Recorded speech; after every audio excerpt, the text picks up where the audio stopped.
Luis Severino helped lead the Mets to their second shutout victory of the season on Saturday. Is he good enough to be the Mets ace in a playoff rotation? I'll discuss that and a ton of injury updates on today's edition of Locked On Mets.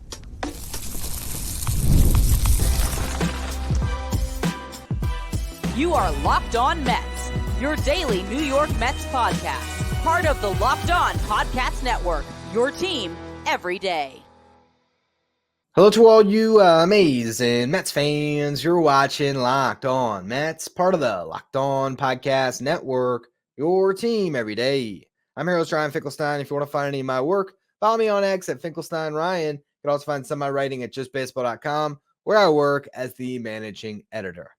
Well, on Saturday, the New York Mets evened up their series against the Miami Marlins, but it was not pretty. The offense made us sweat all game, just could not put up any runs. So every single inning was a grind. Just see the Mets get those 3 outs without giving up a run, but they did it, and they did it thanks in large part to Luis Severino, who looked like the Mets ace again in this start.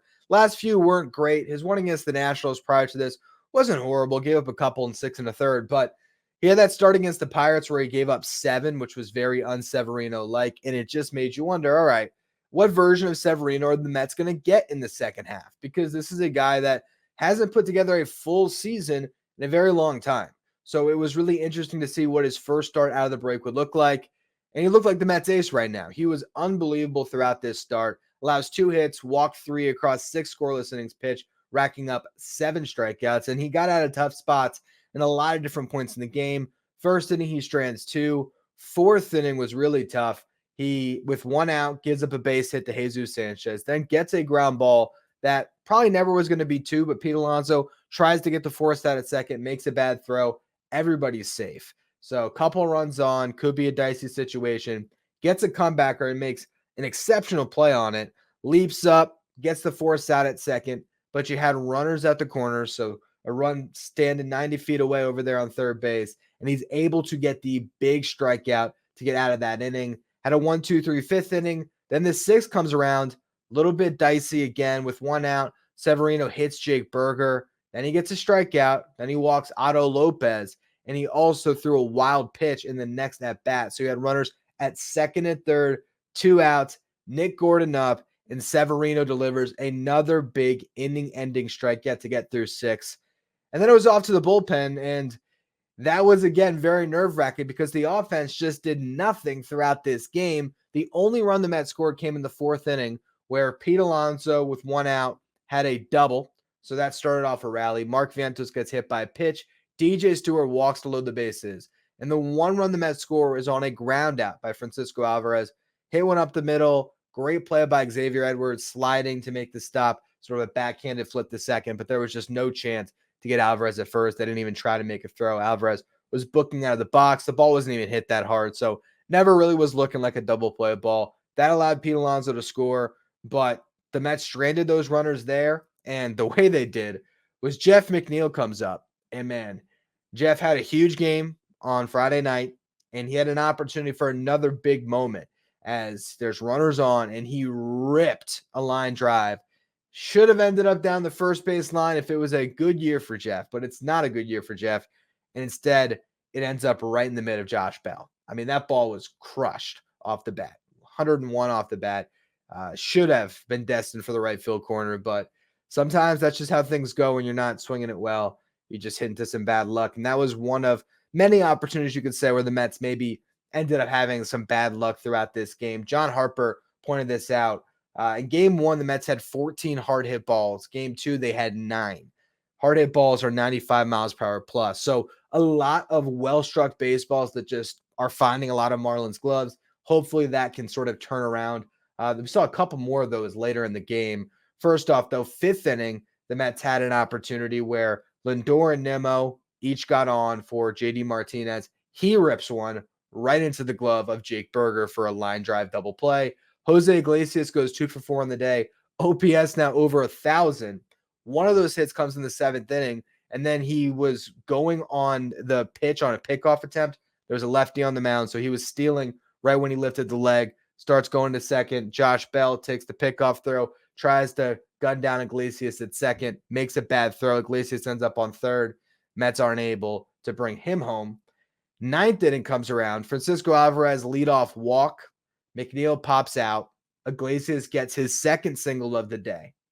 Francisco Lindor rips one into the outfield, hits it very hard, just not enough in that cavernous ballpark, gets caught a little ahead of the warning track. Brandon Nimmo rips a line drive to left field, thought that was going to land, drive in at least one, did not. Nick Gordon makes a diving catch. So just a rough game for the offense, and that leads you to the final 9 outs of the game. How are the Mets going to navigate a 1-run lead? It was Jose Butto to Daniel Nunez to Edwin Diaz, which I think right now is probably the best the Mets can put out there. Phil Maton did pitch the night before. He's another good option late in games, but I really think that Butto and Nunez are the best setup men that the Mets have right now. This is where Butto, as much as you can maybe make an argument that he might be better than one of the pitchers in the Mets rotation, I would say of the 6, Jose Butto's got to be better than one. He's better than Christian Scott right now because Scott still has to establish himself in his big league career. I think Butto, if you gave him 10 starts compared to Jose Quintana for 10 starts, I think Butto would turn in some better results. Honestly, if Butto was in the Mets rotation, I could make a case that he'd be either number 2 or the number 3. That's how good I still think he could be if he got that chance to start. But right now, he's becoming invaluable to that bullpen. He works around a leadoff walk with a couple of big strikeouts. Daniel Nunez in the 8th inning was even more dicey. He gave up 2 hits. They weren't really well struck, but still traffic on the bases in a 1-0 game is nerve-wracking. And he got 3 huge strikeouts. And I love seeing the emotion on the inning-ending strikeout from Nunez, who is just really becoming so good for this Mets team. I think, what was I sorting recently? I was looking at, I want to say it was pitcher WAR since this whole run started, and I might be wrong about this. Let me see if I can pull this stat up really quickly. But according to Fangraphs pitching WAR, I'm pretty sure Daniel Nunez is leading the Mets in WAR over this stretch. I'll look it up and I'll give you that in the next segment here. But bottom line, he gets to that inning. And I think the best part of the day is Edwin Diaz comes on for the 9th, and it looked easy. And that was such a relief after watching so many of those tough innings. I mean, between the 6th inning, the 6th, 7th, and 8th were all sort of nail biters. 9th inning, Edwin Diaz comes in 1-2-3 frame and just made it look so effortless, and that was much needed as the Mets hold on for a 1-0 victory to get back even in this series. And now it's up to them to win the final 2 games here and come out of Miami with a series victory. I would hope that the offense is going to catch fire over these next couple of games, but we'll just have to wait and see on that. I'll talk a little bit about this series again in the final segment when I'm giving you all the injury updates, and I'll sort of preview the next few games as well. But before we get into that, I want to circle back on Luis Severino. Can he headline a playoff rotation for the Mets? And which other starters do you feel confident getting the ball in a playoff game? So we'll go through that in just a minute. First, though, a word from our sponsors. Today's episode is brought to you by Prize Picks. Prize Picks is the easiest and most exciting way to play daily fantasy sports. Unlike other apps on Prize Picks, it's just you against the numbers. All you do is pick more or less than on 2 to 6 player stat projections. You watch the winnings roll in. Get on the daily action with your friends and become part of the Prize Pick community today. You can now win up to 100 times your money on Prize Picks with as little as 4 correct picks. So you can turn $10 into $1,000. You can look maybe at Christian Scott strikeouts. Pick more there. Think he's going to rack up a bunch against the Marlins. Maybe you want to put Juan Soto's fantasy score in there. You can do that. You can add in Francisco Lindor to get a couple hits. All of that available on one entry on Prize Picks. You can even combine between different sports. So maybe you want to look at an MLB game and a WNBA game at some point next week. If you're looking for promotions, Prize Picks got you covered every week as well. Download the Prize Picks app today. Use the code LOCKEDONMLB for a first deposit match up to $100. That's code LOCKEDONMLB on Prize Picks for a first deposit match up to $100. Pick more, pick less. It's that easy with Prize Picks. If you're an everyday listener to the show, make sure you become a Locked On Mets insider. This is our texting service where you get updates from me anytime news breaks on the Mets. You can ask me questions anytime. It's also where we send you the lineup graphic every day, so you know who's in the Mets starting lineup without ever having to go on social media. If you want to be a Locked On Mets insider, find a link in the episode description. Go to subtext.com/LockedOnMets. Now, I did look up that stat on Daniel Nunez, and I was right. Since May 30th, Nunez leads Mets pitchers in Fangraphs wins above replacement. So that means he has been the most valuable pitcher on the Mets in 23 innings. This is prior to today's game. Had 2.35 ERA in that span. Won 2 games. That was in 17 games pitched. They racked up those 23 innings. Strikeout per 9, close to 11. Walk per 9 at about 1.5. Home run per 9 below 1. He has just been great. Second best in that span is Sean Manaea at 0.4. And then Jose Butto in 7 2/3 at 0.2, tied with David Peterson as well. So pretty crazy stuff that he has been that valuable. More valuable, technically, according to Fangraphs, than Luis Severino, who's at a 0.1 because he had a rough start in there. Maybe a couple, 5.47 ERA during an 8-start stretch. That's not including the game today. And also, Baseball Reference really does prioritize innings more than Fangraphs. So I got to imagine if you looked at Baseball Reference, that would be different. But just interesting to note that one of these outlets has viewed Daniel Nunez, based on their metrics, as the most valuable pitcher on the Mets since May 30th. Now let's get into Luis Severino in this Mets rotation, because Severino has been very good this year. And really, given the Mets length, that's such an important thing, especially with a beleaguered bullpen, which is just always in a state of flux. Severino has gone at least 6 innings in each of his last 8 starts, which is huge, in 10 of his last 11. So he's always giving you length. He has a 3.58 ERA in the season. That's in 115 2/3 innings pitched. He's averaging at least 6 per start, and he's going to get 10 more starts this season, if not 11. Severino is in line to pretty much get to 180 innings pitched. Outside shot maybe at 190. I doubt he gets to 200 innings pitched because the Mets are going to a 6-man rotation. That's going to cut off a couple starts that might have pushed him over there, but you still look at the production.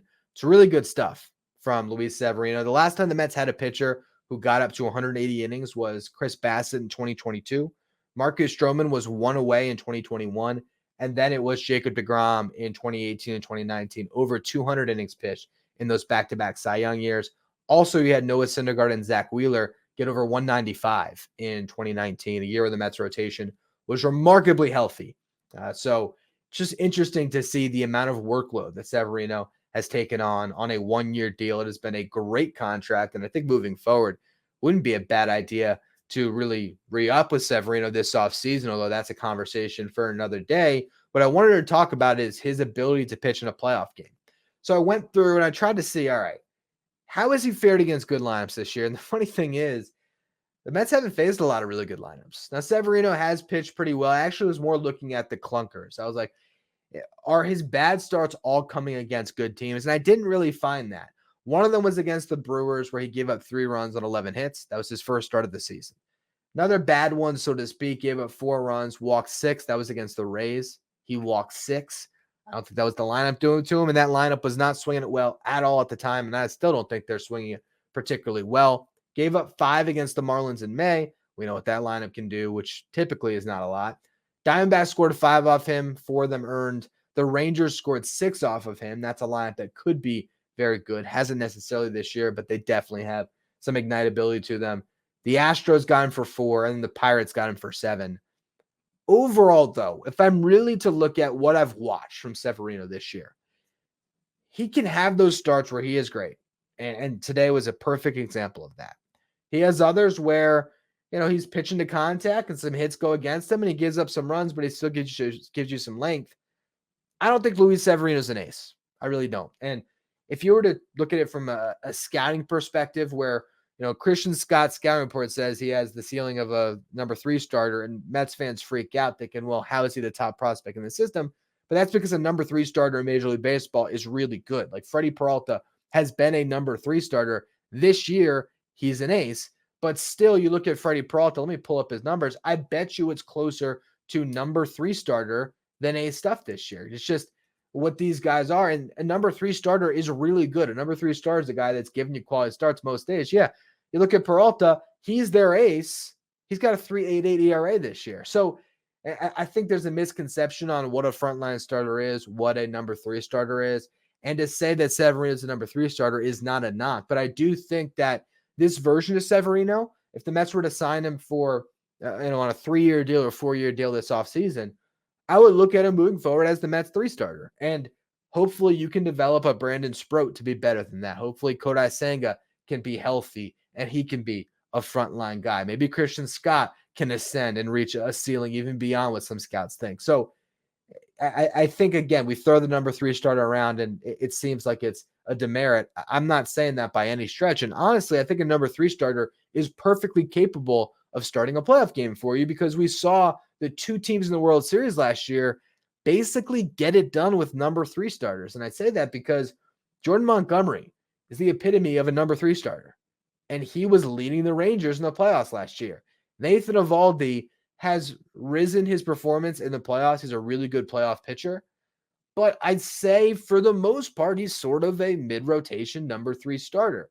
You look at the Diamondbacks, Merrill Kelly, absolutely a number 3 starter. Zach Gallen has competed for Cy Youngs. He has been, in that conversation the last few years. This year he's been hurt, but he's maybe a step above all those other guys. He actually didn't perform in the playoffs as well. So you really look at it, you want your starting pitchers in the playoffs to be able to give you lengths, to be able to withstand a rally in an inning and then come back and then throw a couple zeros up. I think Severino can do that. Who else can do that for the Mets this season? Kodai Senga made his final rehab start, we hope, on Sunday. It was a rough one, though. He was supposed to get up to 85 pitches, didn't quite get there, had 3 scoreless innings to start, but then everything fell apart in the 4th inning for him. By the end of the day, he gave up 8 hits, walked 3, allowed 5 runs, only struck out 1. In that 4th inning, gives up a leadoff double, then a single, then a home run, then another double, then another single, then throws a wild pitch, then walks a batter, then gives up another single. It was 6 hits, 1 walk. They finally got him out of there. So not the greatest memory to take into your first big league start of the season. I still think the Mets should slide him into the rotation because they need to shake off all that rust. They need to get him in midseason form as quick as possible. Although if he doesn't recover well off of this start, it could turn into a setback. I'm not going to say that that's going to happen here. The velocity was down a tick. I imagine he's going to get inserted back into this rotation, but can Kodai Senga get himself by the end of the season to a point, if the Mets are in the playoffs, where you feel good about him taking the ball in a playoff game? That's a massive question mark. So then how else do you get to that playoff rotation? It made me wonder, do the Mets make a trade? But then I went to our article at justbaseball.com. We ranked the top 10 pitchers who could move at this deadline, the top 10 starters. And our list was Garrett Crochet at number 1, Kevin Gausman at number 2. That's based on track record. He hasn't had a great season, but there is a track record the teams might bet on. Jack Flaherty has been awesome this year in Detroit. Chris Bassett, another pitcher in Toronto that could get moved. He's been very solid once again. Nathan Eovaldi, we just talked about him. Max Scherzer, if the Rangers sell, those guys could be on the market. Both would be rentals. Zach Eflin, Tyler Anderson, Usei Kikuchi, and Eric Fetty. Last 4 names on that list: Eflin, Anderson, Kikuchi, Fetty. I don't see any of them as guys I'd want to hand the ball to in a playoff game. Just wouldn't want to do it. Eflin maybe a little bit, but probably not. Fetty, okay, but I still don't buy Eric Fetty. Even though the Mets were interested in him in the offseason, I think there's going to be a ton of teams in his market at this deadline, and I wouldn't pay the price to get him. Scherzer and Eovaldi, I can't see the Mets calling the Rangers and the Rangers trading Scherzer back to the Mets. Just don't envision that. Eovaldi would be great, but he basically is going to be a free agent after this season. There is a player option potentially, or it's a vesting option. I think it becomes a player option if he hits a certain amount of innings. Either way, I think he's going to end up being a free agent. So I think actually the option only vests and turns into it's a player option. I'm remembering this now. We had an article on this at Just Baseball recently. It's a complicated contract. But if he hits, I think, whatever it is, 300 innings pitched over the last 2 years, it becomes a player option. But if he hits that amount of innings, he's going to have proven his market enough to opt out of that option anyway. So basically, he's a rental. Flaherty's a rental. I don't see the Mets trading for a rental starting pitcher. So then you're looking at Garrett Crochet, Kevin Gausman, and Chris Bassett. Now, you can make the case for Kevin Gausman being able to start a playoff game and being really good, but he has not pitched well this season. Bringing Chris Bassett back would be a level of security in your rotation, but then there had to be another subsequent trade where maybe you're getting prospect capital back for a Quintana or a Minaya, and then just flipping those guys in the rotation. And I still don't know how much of a positive move that is. I think it's mostly lateral. I think Bassett's a really good pitcher, but we remember him starting a playoff game for the Mets. That's not necessarily exactly what you'd want. And then Garrett Crochet is a pipe dream. I don't see it. So the point is, for me, the Mets still are not going to trade for a starting pitcher. So Severino is one. Who are going to be the other couple guys that can take the ball in a playoff game? You hope it's Kodai Senga. Maybe Christian Scott makes a leap. Does he have the innings to go deep into October, though? That's a big question mark, so I wouldn't count on it. Then you have Sean Manaea. Ultimately, if I had to guess today on July 21st, my assumption would be if the Mets made the playoffs, their playoff rotation would be Severino, Senga, Sean Manaea, and then maybe David Peterson. Funny enough, David Peterson's the one that I can almost see himself actually, pitching his way into that type of a rotation in the playoffs and maybe doing well. But that is one thing that you just can't ignore with this team. And you wonder how much that's going to factor into what the Mets decide to do at this deadline. I think it means you have to be more aggressive with the bullpen to be able to shorten games in October. So can you get a couple more arms in there? Can the Mets all of a sudden in August and September have a lights out bullpen? I think they're going to have to, and then rely on that bullpen to make a run. Being able to leverage their starter depth in October would be another way to be able to do things where, all right, you just got 4 innings from Sean Manaea and you're pulling the hook because you have a lead. Well, now you're able to go to Jose Budo for 2, and then you're able to go to Daniel Nunez, and then, oh, wait, you have Brandon Sproat in the bullpen now, and he's going to pitch innings. So I think there's ways around it, and this is a Mets team where you just get there and try to figure it out. But they are going to have a playoff rotation, depending on who they match up against. But when they get to the point where they might face a Phillies or a Braves, where they are going to be at a disadvantage for most of those games, where Severino might just be the best option the Mets have. But if he's your game 1 starter and Zach Wheeler is going on the other side or Max Fried's going on the other side, you might be in a disadvantage at all times. That's where you have to slug your way in a playoff situation. But before we talk playoffs, you got to get there. And there are a lot of injury updates that could play a role in what the Mets do at the deadline and their road moving forward. So I want to talk about some of those injuries in just a minute. First, though, a word from our sponsors. Today's episode of Locked On Mets is brought to you by Booking.com. Booking.yeah. With summer travel heating up, especially travel for baseball games, it's time to explore those U.S. cities you've always secretly wanted to learn more about. Yes, we're talking about your rival cities. With hotels, bed and breakfasts, vacation rentals, resorts, and so much more on Booking.com, you might just find your perfect stay even in your baseball rival city. I'm actually about to take a trip with my wife. We're going out to California, going to Disneyland. I'll talk about that a little more in the next segment. But how do we get our stay? Booking.com. The right stay can make you a fan of any U.S. city, even your rivals. Book today on Booking.com on the site or in the Booking.com app. Stay up to date with all the latest in the world of sports by checking out Locked On Sports Today, streaming 24/7 on YouTube. The Mets got great news over the weekend here as Starling Marte feels close to returning to play. On Friday, he was allowed to begin baseball activities for the first time since he was shut down with that right knee bone bruise. And basically, that's just swinging off of a tee and playing catch. So very low impact. He's not running yet, not facing live BP or anything like that. But as he told reporters, he said that he feels close. Yesterday, after meeting with the doctors, looking over my knee, he gave me good news. I'll continue to work out with the trainers, but it's also about being able to catch the rhythm, trying to get into a new rhythm. He said the doctors said that the knee actually looks a lot better. There's still a little bit of inflammation around there, but it's one of those things that with proper training methods and all that, it's going to eventually subside. And then he talked about the injury initially. He said that it looked really, really bad. Doctors told him that it was best to shut it down because his knee basically could have given out had he kept going. And they were surprised he was able to play through as much pain as he was to contribute. Because again, they said that bone itself could have given out. That's not like a ligament thing, literally the bone. Like he could have had an injury that would have taken a very long time to recover. So the Mets were able to catch it at the right time. And now it's a waiting game.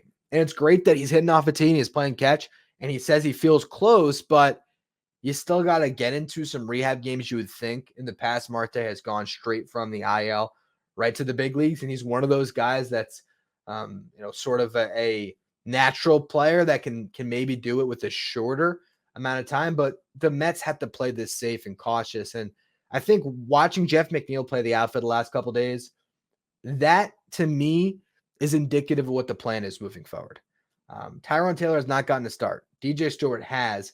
I think the interesting part of that is maybe the Mets are sort of locked into what Taylor is, which is ultimately a fourth outfielder for them. DJ Stewart, if you got the bat going, there is that upside. That could have also just been a matchup that they liked for whatever it was worth. I have to look back to see what he did against Roger Munoz the last time these two teams faced, and Munoz pitched. Maybe he got a big hit or a home run or something. I don't know. I don't think so, because Munoz has just been carving the Mets this year. But regardless, I think the plan right now is Jeff McNeil as a starting outfielder until Marte comes back. And even when he does, I think that a lot of starts should still go to McNeil. I would almost just play Marte against lefties and ease him back. Yeah, you're going to give him some starts against righties, but primarily I would have him playing maybe just a couple games a week to start, because you want to protect him for potentially being able to play every day in the playoffs if you get that far. And I think the Mets can win without Starling Marte. They've been proving that. Jeff McNeil is a good security blanket because it gives you good defense and he gives you some offensive upside that he's tapped into lately. We'll see if that can continue to translate. But I envision a Mets roster at some point where DJ Stewart's off and when Ben Gamble might be off as well. And I think Marte and Brett Beatty could be part of this team down the stretch, because I think if Jose Iglesias is going to start at second base for you, well, now all of a sudden it might make more sense to have a Brett Beatty on the bench because Jeff McNeil is more an outfielder. So now Brett Beatty is sort of your backup second baseman, third baseman. Obviously, Jeff McNeil would probably play second over Beatty, but the point more stands, you could get a better bat off your bench that you could hit in different spots. You also, in a game, instead of having to bring in Tyrone Taylor and then moving Jeff McNeil in the infield and sliding Iglesias to third, for defense late in games, you could just put Brett Beatty at third and have Iglesias stay at second base, where he's even better than he is at third, although he's pretty much great wherever you put him. So having Marte come back is a really good sign. We've been talking about trades all week, and there just isn't a clear fit to me. Marte is the best player the Mets could have filling that role. So hopefully they get him back, and I think they're going to be very cautious so that he is right when it matters most this year. But that's that is definitely a positive development. Now, Sean Reid-Foley is also making his way back. He got a cortisone shot on June 24th, started his throwing program in early July, apparently was about a week behind schedule, threw a bullpen on July 13th, has thrown 2 more bullpens since. That was over the All-Star break. And he's scheduled to face live hitters and live BP on July 22nd. So that would be on Monday. And then he'll go on a rehab assignment after that. There is a chance that we see Sean Reid-Foley back before the trade deadline, I would think, if not right after that. Garrett probably a little bit behind that. He finally threw today for the first time, but I think that's just playing catch. He said that he couldn't have asked for a better day. He said for day one, first step, couldn't ask for a better day. He's hoping for a quick ramp up and return. But again, I think you got to play it cautious. Carlos Mendoza threw a lot of cold water on that. We got to take our time with it and everything else. So the Mets will get Reid-Foley and Garrett back this year, and that is a big addition. Or those are 2 big additions. And honestly, if you look at where they're at right now with Budo and Nunez and Maton, Garrett and Sean Reid-Foley with Diaz, I mean, you're starting to get a pretty good bullpen. Not to mention Shintaro Fujinami continues to look good in the minor leagues, so he's an option. You could just see the Mets stand pat and do nothing. I still think you add arms to that bullpen. And look, if it gets to a point where some guys who aren't performing end up in the minors or DFA'd, if Sean Reid-Foley comes off the IL and he has some clunkers and you made some trades at the deadline, then Garrett's ready to come back and you have to DFA Sean Reid-Foley, you got to do what you got to do. But I don't think that you can just count on Garrett and Sean Reid-Foley to be your bullpen additions, as well as Shintaro Fujinami. I still think you got to add, but it is good to know that there is some help on the way. Last thing to talk about. I failed to mention this on yesterday's show. I was surprised today when our own lineup graphic came out and I saw Severino's pitching. I have our social media coordinator, Tyler Antonelli, who does those for me. And I was like, wait, Severino's pitching? I totally missed it because I was at the game on Friday night that Quintana got bumped because he was sick. So I apologize that I missed that. Came home, recorded, never caught it for whatever reason. So now Jose Quintana is expected to pitch on Tuesday. That means everybody got bumped up. So Christian Scott's going to start on Sunday, David Peterson on Monday, Then it'll be Quintana and Manaea, hopefully, in that series against the Yankees. So we'll see Christian Scott in a big swing game of this series try to deliver and get his first victory of his big league career. I'm rooting for him. I will be on a plane for that, but actually I might be landed by then, so hopefully I can watch some of that game. And then also Senga should be able to return if they're not going to give him another rehab start on the 26th. That's important to note because that means that Christian Scott, even with starting on Sunday, can get 5 days rest before his next start. So by having him pitch on Sunday, you can go to, again, Peterson, Quintana, Manaea, back to Sevy, Kodai, Senga on Friday, and then Christian Scott could go on Saturday, or they could pitch David Peterson on regular rest, slide him in there to break up some of the righties, in which case your six-man rotation for the rest of the season would go Severino, Senga, Peterson, Scott, Quintana, Manaea. I think is a pretty good way to line them up anyway. So we'll see how all this continues to develop on that front, and I will be covering it on the road. So wanted to let the audience know real quick before we close. If you watch on YouTube, the show will still be there, but it's going to be audio only throughout most of this week. I am going to Disneyland. My wife and I are joining my sister and brother-in-law. They had a wedding over there in California. So they said they were going to Disneyland for the first time. This was months ago. And we said, can we go with you? So we're really excited. My plan is to still give you guys shows every single day because games are still going on. I'll have my laptop. I'll have my mic. We'll do our thing, whether we're in a rental car, in hotel rooms, in a laundry closet somewhere. I'll find my way to get on the mic, but I also will acknowledge that if I am tired on one of those days, I'm not going to force a show and give you guys a bad show just to give you a show. So if I do miss a show, I'll try to have a tweet scheduled so you can still be following along. So make sure you do follow me at Finkelstein Ryan. We'll also post something on YouTube if I miss a day. So, if you're subscribed on YouTube, you'll get that note out there as well. But if you subscribe on YouTube, follow whatever you get your podcast, you can just see it hit your feed at any time. So hopefully your show will continue to go as planned, even when I'm gone. I appreciate all of you who continue to tune in. Thank you, as always, for making Locked On Mets your first listen every day. Again, like I said, follow, rate, and review wherever you get your podcast. Subscribe if you're watching on YouTube. Goal is to get to 10,000 subs by the end of the year, so I appreciate all of you who subscribe. And now for your second listen today or second watch, head over to YouTube. Check out the first ever 24/7 streaming channel that covers everything, the world of sports. Talking about Locked On Sports today with our local experts from each team and our league-wide experts from each league. You can find Locked On Sports today streaming 24/7 on YouTube.